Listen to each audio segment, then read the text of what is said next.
More tips on successful game design, and Pulp Gamer glues a gear on it.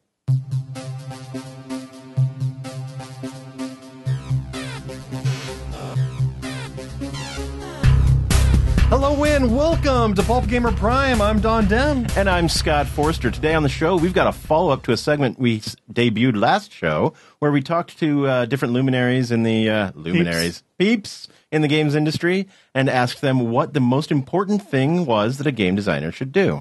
But first, our schedule, you wouldn't believe this. It's jam-packed over the next couple of months with a lot of things that we just needed to tell you about. So we've got some announcements, starting with, obviously, Gen Con Indy is next week, this week, last week, depending on whenever you view this. But it's an event that cannot be ignored, of course, and we will be there. Our first big thing going on, of course, is that the News Rams have been invited by Adrian Swartout. If you've been watching the Bob and Angus show. Bob and Angus? Yes, Bob and Angus. Those sheep are going to be part of the opening ceremonies because Adrian had invited them to do so. That's awesome. Going to be up there on the big screen. And, of course, Peter Atkinson is going to announce this is a great celebration just minutes before the exhibit hall opens on Thursday morning. So come be a part of that, see what's going on. And then, get into the exhibit hall nice and early and take advantage of all those deals. That's right. That, you can only, a limited number of this and everything. There's a lot of things going on. We'll be there getting footage of the whole thing too. Yep. Right? You're going to be seeing these shirts run around in cameras and just tap on our shoulder and say, "Hey, I saw you." That'd be fun. Do it a lot. It makes us feel all famous and stuff. Yeah. On that same screen where they're going to have the opening ceremonies, we are going to be debuting an exclusive debut to Gen Con, our new web series thing, comedy, silent movie, The Adventures of Silver and Brass. It's starring Jonathan Strootman as our heroic captain, Sterling Silver. Allegra Blair Breedlove plays Penny Brass, who we all know is the real brains behind the operation. And we've got our villain, Rob Steele, played by Eric Schumacher. We're really looking forward to this. Right now, it's just going to be showing on the big screen at Gen Con. We hope to bring that online somewhere for you in the future. Yeah, be watching. There's going to be a lot of excitement going on that screen, including this series. And then eventually, I think it's going to have some wider distribution. You're going to get a chance to see it another time. But for a while, this is it. So be paying attention to that. Yeah, that's cool. It's pretty funny. I think the villain name Rob Steele kind of gives it away as the kind of it's comedy a little cheesy, we're going yeah. So, but no, it's really good. The old-fashioned silent style. The editor did a pretty good job on that. Oh, thanks. Yeah, you're welcome. We forgot to mention, of course, the most important thing. It is a steampunk adventure. Oh yes, of course. Hence the gear that got glued on. About everything we could think of. Everything, right? Yeah. Even the camera. So let's see. Also, at Gen Con, we are going to be having a party on Saturday night at 8 p.m. In the basement of the Union Station. So be sure to go around the corner and join us there. In years past, there has been hundreds, at least over 100 anyway, podcasters and bloggers from the game industry and their fans and other media types called the Media Meet and Greet, if you see it in the schedule and advertised. But come down. There's a bar, spend some money, and have a good time. This is your chance to meet a lot of podcasters. Bring your business cards, if you're a podcaster or a publisher. I mean, there's a lot of people that kind of dawns on them that as a publisher, would I like to be in the same room with 100 podcasters and bloggers? Maybe. Bring your cards.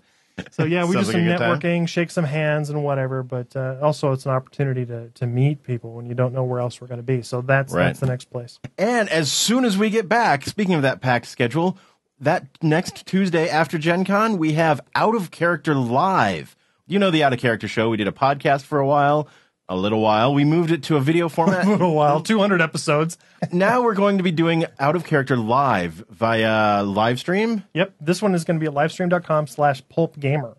And so what we're going to do is we're going to do a bunch of episodes and we're going to record them live and you can watch all the action as it happens. This is a big event. We're closing out the second season of Out of Character with this. We're bringing in a special guest, John Wick. Noted game designer. Yep.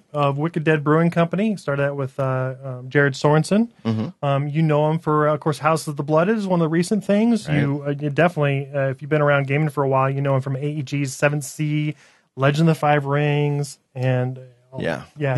He'll be down to, lend some credibility to our little chat about role-playing show. Not that we're, and of course, Jason likes to say he disagrees with John a lot, so it's going to be a fun little, thing. But those two and Derek Rex, we hope is going to be a part of that program as well. And you can catch the Fisticuffs live, so that'll be fun. And that's going to air Tuesday, right after Gen Con. Was that the 21st? Mm-hmm. 7 p.m. Arizona time, which right now coincides with Pacific time. And to you, that's going to look like a break, but in fact, we're going to be working very hard to prepare for the Worldwide Catan Championships in the middle of September. That's going to be huge. It is, and we're very much looking forward to that. We're going to be streaming that event from Normandy Farm in Valley Forge, Pennsylvania on September 14, 15, and 16. We're getting all these live events. This is a new feature of Pulp Gamer. And I'm kind of like, what else can we do with this? We're inventing live now. Right. No, there's going to be 16 countries represented, each of which can send up to 2 contestants. This is like the Olympics of Catan. Yeah, absolutely. Yeah, forget London. We're going to Valley Forge. Absolutely. And you can watch it from your living room. Not tape delayed, unless you want to watch it later. I guess that's okay, too. We probably could. I think we will have a recorded version. So. But anyway, that's looking like fun. But it doesn't stop there. No, in fact, the very next weekend, we are coming back home to Tucson, where we will be at the local Can't Stop the Serenity charity showing of the movie Serenity, put on by the Arizona Browncoats. Proceeds benefiting the Women's Foundation of Southern Arizona and, of course, Equality Now. And last year, they also had a Dr. Horrible sing-along blog. I anticipate that's probably going to be going on again this year. So for all the Joss Whedon fans in Tucson or Southern Arizona or Northern Arizona or, if you want to make a drive, come see us. We're going to be there. We'll be downstairs with games and whatnot, supporting the people who want to show up, give their support, but maybe don't want to watch Serenity for the 9,000th time. So yeah, I've only seen it 9,012, so I might skip upstairs. Yeah, that's understandable. Come down, watch the library for us. Don't go out and watch. No, yeah, no it's problem. a great time. Looking forward to that event, and there's some great folks down there. The Browncoats, Arizona Browncoats, some great people. That's ArizonaBrowncoats.org. Yes, thank you. So you can get some more information about that. Right. Oh, wow. The very next week, it just doesn't stop. RinCon is back on the calendars again this year. Seth Jaffe from Tasty Minstrel Game has assembled and gathered and rallied some volunteers, some very enthusiastic volunteers, to get RinCon up and going again this year. So that is promising to be a great time where we, of course, are going to support it with the Open Game Library. We're bringing all of our games, stuff that we've been working on for the past few years, to be available for free checkout right there at conventions. So come to the Holiday Inn Tucson Airport, September 28, 29, and 30th. That's our calendar. Mark it. And yeah, I've got it marked. Holy cats. Yeah, I've got your calendar marked. Keeping you busy. Yeah. Earlier in the year, we went to the Gamma Trade Show. Don kept me busy there with a camera, chasing people down, asking them all kinds of questions about the games industry and whatnot, and their personal lives, everything. One of the main questions we asked everyone is, what is the most important thing a game designer should do? We showed some of the answers on our last show. We wanted to follow up with even more. Here you go. The most important thing that a game designer should do is decide who's going to buy their game and why. And that informs everything that the designer does from the start all the way to the finish of their product. Design games for new audiences, for audiences you haven't designed for. I've learned more designing kids games than I've done designing hobby games. I've learned more designing games for 40-year-old women than I have for designing games for hardcore gamers, because I already know what hardcore gamers want, and designing for those other audiences made me a much better game designer.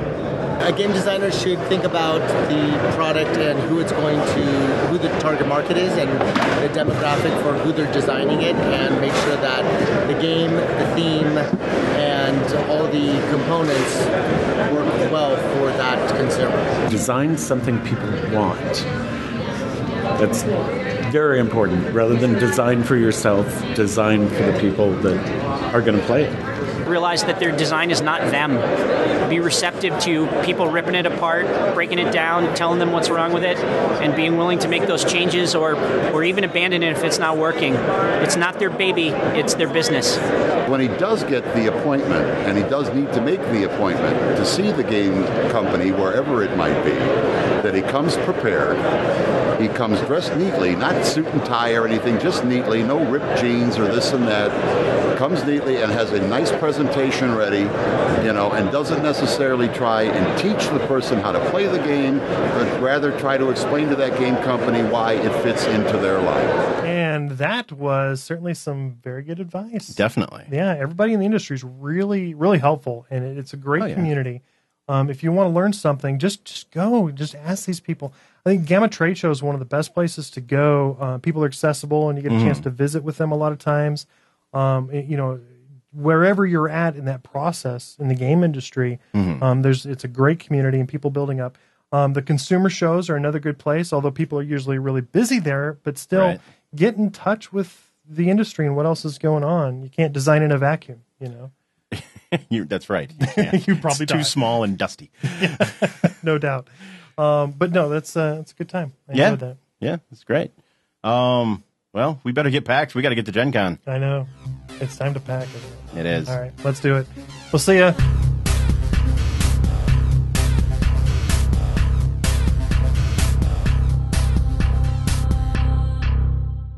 PulpGamer.com